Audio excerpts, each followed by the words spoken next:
Hi, welcome to Sacred Enzyme. I'm Stacy. I hope you're doing well today. Got a bit of a scratchy throat. I'm just getting over being sick. Today I want to talk about some more stuff about these Rh negative bloodlines. And we've already talked about how, a lot of these kids that go missing and stuff, I think are these Rh negative bloodlines, because the ones that have told their stories about surviving these programs and these types of things, they all seem to come from the same area. And I think that the thing that ties them all together is Rh negative bloodlines. And it's because they have more active DNA strands than the other populations because of their Atlantean bloodlines. So we're going to talk a lot about bloodlines. We're going to talk about DNA strands as we're learning this cheilontic science together. Because it talks about, basically it talks about how the universe is formed and how it's set up. How the entire thing is set up and why we're living in a holographic universe. And that we are the manifestators of our own reality. Truly we are. But also when you're born into families, you get a genetic profile.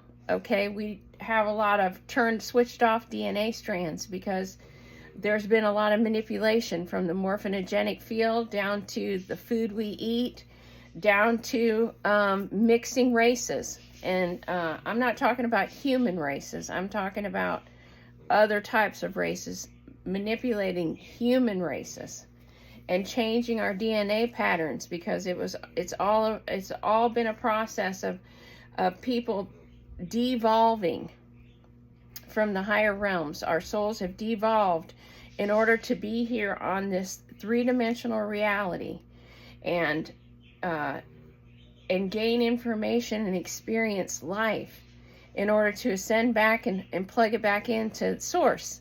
This is what it's all about. It's a physical existence in this reality, and what can we do with it? But see, the thing is that we've forgotten that that's what we're here for because of morphinogenic manipulation. And that, we have dark forces here, which is just goes to show you how out of balance it is, because we're basically, this is a shadow of, it's people's shadow selves.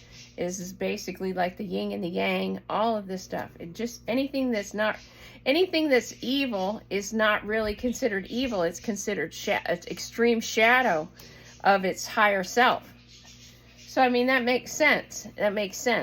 So, I want to go more into these Rh bloodlines, because your blood has a program. We've already learned that. And so if our blood has a program, it just means that every single thing in our body is run on a program. So this is a holographic universe.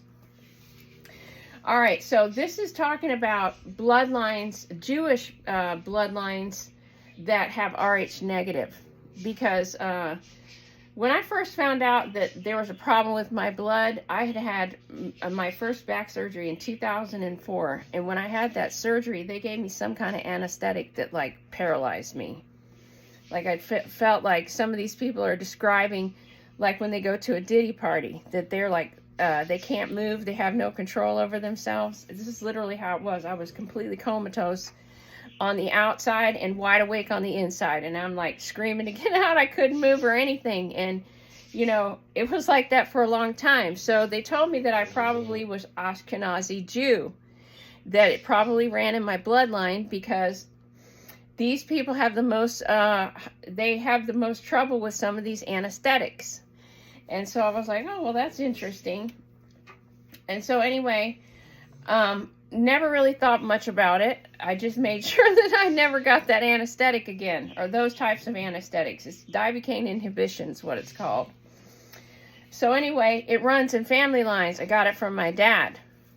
And so, to make a long story short, the way that your body handles toxins and stuff, your blood also has a lot to do with that. So I was looking back at this study that was done they were testing out the different Jewish ancestries. Well, not ancestries. This is Jewish anthropology, basically, in Jerusalem Jews, because, there's been a lot of migration in and out of there. So What they ended up finding was that the highest number of Rh negative people were the Ashkenazi Jews. And you know, these Jewish people, they originate from Germany, Poland, and Russia. So I thought that was interesting. And then you had the Sephardic Jews was the second, Sephardi, and then Oriental Jews. And then also, and it says American Black. So I think that that's really interesting. That just goes to reiterate the whole theory that the Mediterranean basin was a hub for Atlantis. This is why you have all of these races. You have Oriental, you have the German, Poland, Russian, and these Ashkenazi Jews, and then you had the Basque people that they've still maintained like 50% of this Rh negative in their bloodline. And then you had the Oriental Jews. So I thought that was really interesting that these groups had a high percentage, but you know, it didn't include there was like little to none excuse me, there was little to none Rh negative in countries from Iraq, Syria, and Afghanistan in the Jewish population that's there. So I thought it was really interesting. So you see that there's quite a bit of migration that's happened there. So then I went and started looking at this other study, and it was talking about the anthropological significance of Rh negative bloodlines, okay? So it's saying that the highest incident rate of this has been observed in Ireland and Scotland. So we're going right back to the Iberian Peninsula again, right?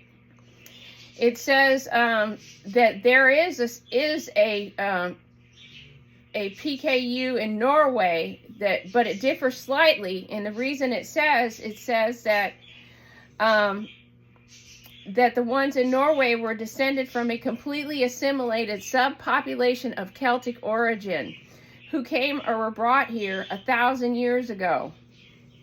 So they're just saying that the Norwegian people have an assimilated version of the Rh negative bloodline from over 1,000 years ago when the Celts were there. So what's that tell you, right? It tells you the Celts have been around.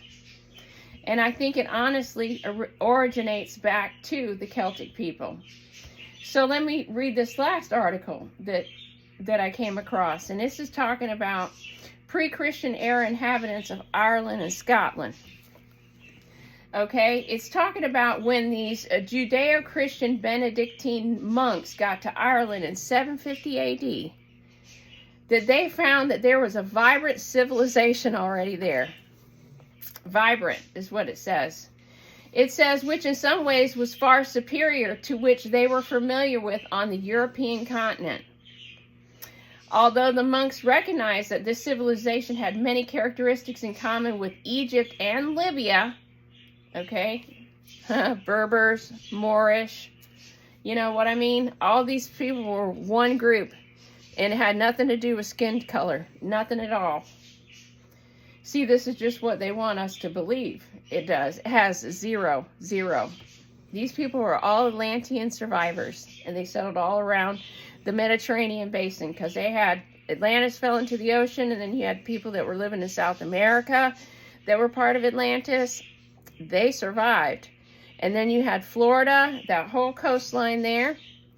And then you had the Iberian Peninsula, which Atlantis, on those old maps that I've seen, Atlantis was actually touching Iberia, just like this, with a piece of land that pointed in a triangle. That whole thing went down, and all you were left with was the Iberian Peninsula coming down there where Spain's at. And so, yeah, they find all kind of stuff in the water around there, probably. But Atlantis fell into a volcano/earthquake. So they blew themselves up, is what they did. So anyway, it's talking about the settlers that arrived in Ireland and Orkney around 7,600 BC. 7,600 BC, folks. Belonged to an Ocean migration of people with Rh negative blood types, genetically identical to the Berbers of North Africa and the Basque of Europe. What's that tell you? Atlantis survivors. I mean, it's if you got eyes to see and ears to hear, and you got a brain to think, you can go and read all this stuff, and all these puzzle pieces go together. Up to the 21st century, the Rh negative blood type frequency among these people is the highest in the world. Berbers and Basque average 32%, Irish and Scots 29%, and Norwegian Islanders 17%. And it says there were never any Celts among these people. So these proto-Celtic people that they talk about in these things, these were all Atlantis. These people were all Atlantis. And these were, from the way I'm understanding it, these were beings from the Pleiades and Sirius that had come down here and that they had set up Atlantis. So I don't know. I'm still trying to figure out how humans and extraterrestrials totally got mixed up and how our genetics got changed and with these people that were in Atlantis. But when it all comes down to it, is that we're angelic human beings that are living in a physical body, and that we have forgotten that we're here. And there are other beings that are here that don't want to go back to source, and so they have to harvest our energy. And so this is why we have all this theatrical stuff going on in the world. Is this just energy harvesting? Nothing more. It's to scare people, terrorize them because they don't want to leave this dimension. So if people as a whole can wake up, and then we can come to the realization that we control everything just by our actions, that we're all one, that we all come from source, and that we have to work all this stuff out so we can go back, I think things would probably be a lot different.